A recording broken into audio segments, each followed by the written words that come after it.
дус буларак әйттем бит инде. Әйе. Ул мине әни кебек ярата, хөрмәт итә. Ул мине беркайчан да, русча әйткәндә, не предаст. Понимаешь? Идә рәхәт аның белән. Кич белән утырабыз, әйме? Булай шәй эчмичә генә кино карап, манда нәрсә безнең теге искорка кебек кабына да, әйме? Без кич буе 6-дан башлап 2-гә кадәр без просто сөйләшеп утырабыз. Любой темага. Понимаешь?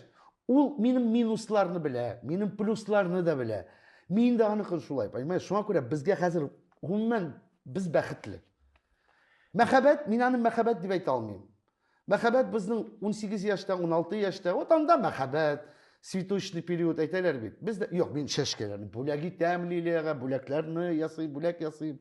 Ну, мин аны мәхәббәт дип әйтә алмыйм. А может, ул есть мәхәббәт.